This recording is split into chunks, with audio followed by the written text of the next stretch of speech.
Okay, so let's talk more about this concept I mentioned earlier, deadweight loss. So up to this point, we've shown that the tax hurts both buyers and sellers. Buyers will end up paying a higher price. Sellers end up receiving a lower price.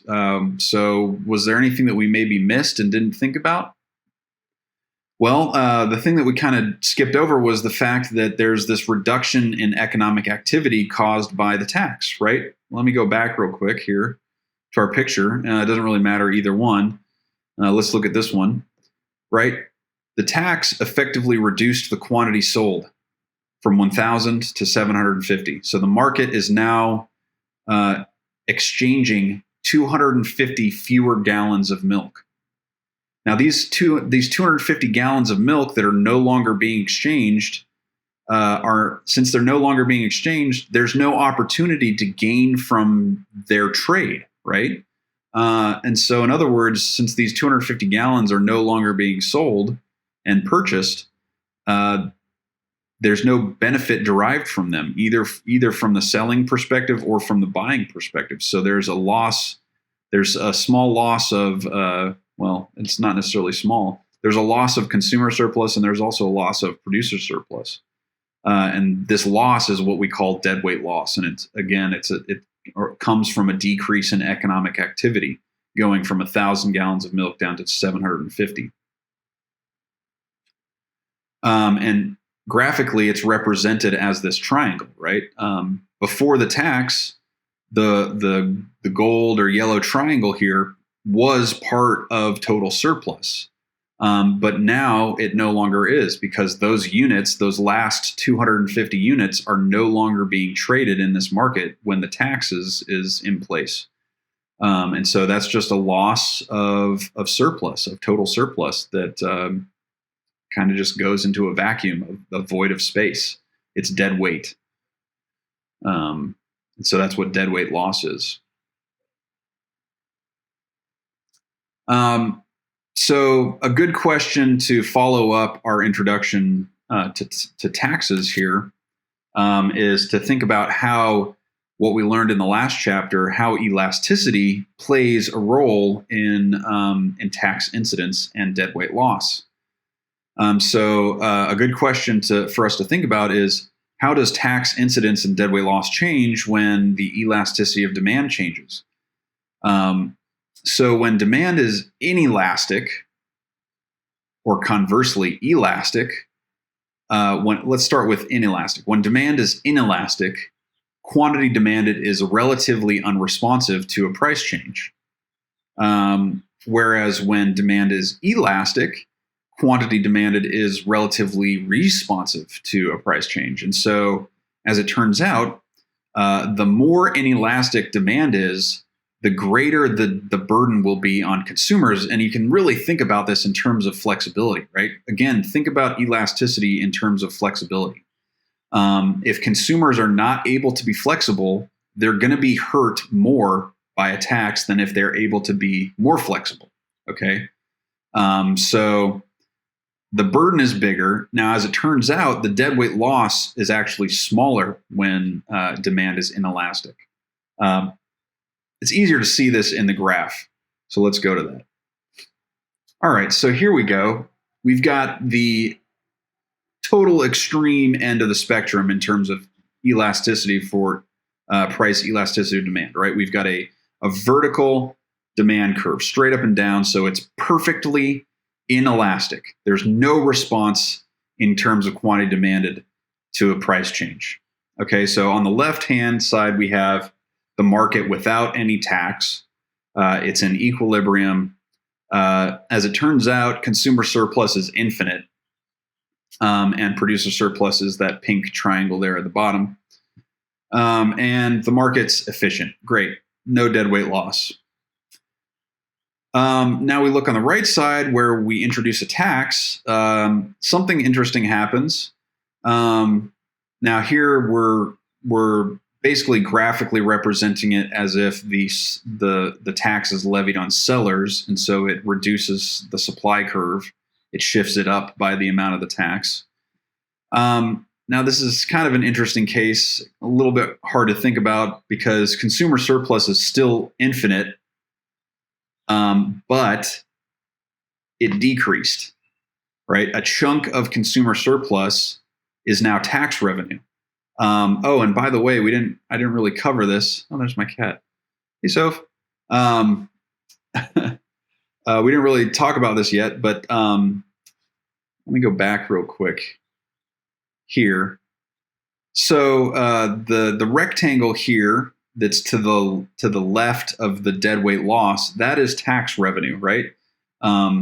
When the tax is levied, there's 750 units sold, and the tax is $1 per unit. And so the area of this rectangle that's to the left of the deadweight loss triangle, that the area of that is tax revenue, the amount of money earned by the government in the form of taxes. It's just the amount of the tax times the quantity traded.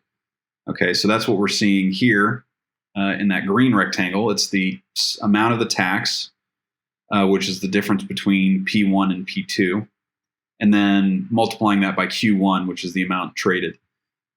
So again, consumer surplus is still infinite, but it has been reduced by the amount of the tax revenue, right? It's been reduced by the amount of that green rectangle. And as it turns out, this doesn't hurt suppliers at all. Producer surplus is exactly the same. And it's because the demand side of the market is completely unflexible, perfectly inelastic. So that the burden of this tax falls entirely on buyers on the demand side. And suppliers feel no burden of this tax. It doesn't affect them negatively at all. They're still able to earn P1, right? So you can think about it in terms of the prices too, right? So buyers have to pay P2, sellers can sell at P1, so nothing's really changed for sellers. The quantity sold is still Q1, so that's basically why producers are just as well off. But buyers are slightly worse off, although their consumer surplus is still infinite. So that's a little bit hyperbolic, hard to think about. But hopefully this helps you understand maybe why things like gasoline and cigarettes are taxed with excise taxes, right? So why would the government want to tax a good with almost perfectly inelastic demand? Well, there's a few reasons. If it's almost perfectly inelastic, that means that there's no substitutes for buyers to switch to and avoid the tax, which helps to ensure steady tax revenue. They know that purchases in terms of quantity will not change very much.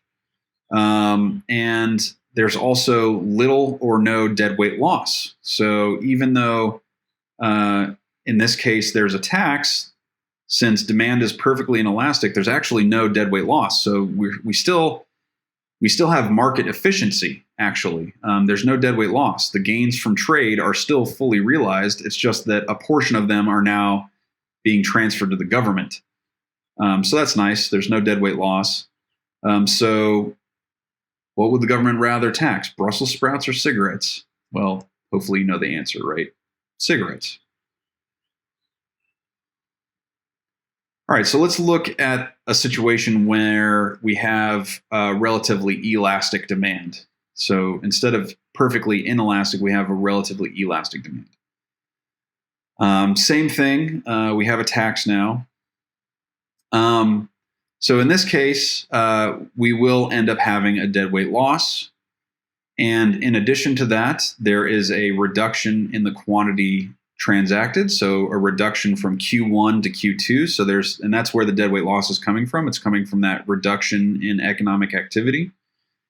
And then on top of that, producers are now going to start to feel some of the burden of the tax, as well as consumers, right? So we can see a few things here. Let's compare the left graph to the right graph, right? So on the left, let's focus on consumer surplus first, right? The consumer surplus on the left is that large, full blue triangle.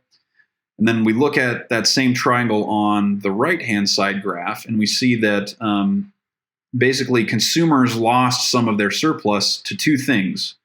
They lost some of it to tax revenue, which is the green rectangle. So some of their surplus was transferred to the government. And then some of it was just lost to deadweight loss as a result of the reduction in economic activity. Okay, so that's what's happening there. And basically the same thing happens with producers, right? They lose some of their surplus to tax revenue, and they also lose some of it to deadweight loss. All right, so that was relatively elastic. Now let's look at the other end of the spectrum, perfectly elastic demand. So starting with the left-hand side, when we have perfectly elastic demand, something interesting happens. There's absolutely no consumer surplus to begin with. The total surplus is on the producer side. And then when we introduce a tax, basically consumers aren't hurt, right? They didn't have any surplus to begin with. So when there's a tax, no big deal. Consumers don't really lose out in terms of their surplus. But producers lose a lot, right? So a huge chunk of their surplus goes to taxes, and another substantial chunk of producer surplus is just lost. So it becomes deadweight loss. So you can see, obviously, producers would prefer this picture, right, where demand is perfectly inelastic. This is also what the government prefers, because there's no deadweight loss. Tax revenues are basically maximized. Consumers aren't hurt that badly. This is probably the picture that represents most markets. So this is probably the picture that we have most of the time with taxes. But this is the least favorable type of scenario for taxes and the government. It leads to the biggest deadweight loss. Tax revenue isn't that big, and producers really don't like this. This is the least favorable to producers. All right, so comparing the three cases, if demand's perfectly inelastic, the burden of the tax falls on consumers entirely, but there's no deadweight loss. So there's sort of a trade-off there. The burden is entirely on consumers. Producers don't bear any of the burden. But on the flip side of that coin, there's no deadweight loss. So that's good. But as demand becomes less inelastic or more elastic, the tax burden begins to fall more on producers. It starts to shift from consumers and starts to fall more on producers. And we start to see a deadweight loss. And then if we go all the way to the other extreme, when demand is perfectly elastic, the burden falls entirely on producers and deadweight loss is at its largest. All right, so let's practice some of these concepts a little bit. So deadweight loss can be thought of as surplus that is transferred from producers or consumers and given to blank. You need to pause the video and think about that for a second. I'll go ahead and reveal this answer in the next video. So while we're at it, let's also think about this question. If the government wants to create tax revenues without generating any deadweight loss, what type of goods should they tax? And hopefully, if you're paying attention, this should not be too hard for you. But I'll reveal the answer to these in the next video.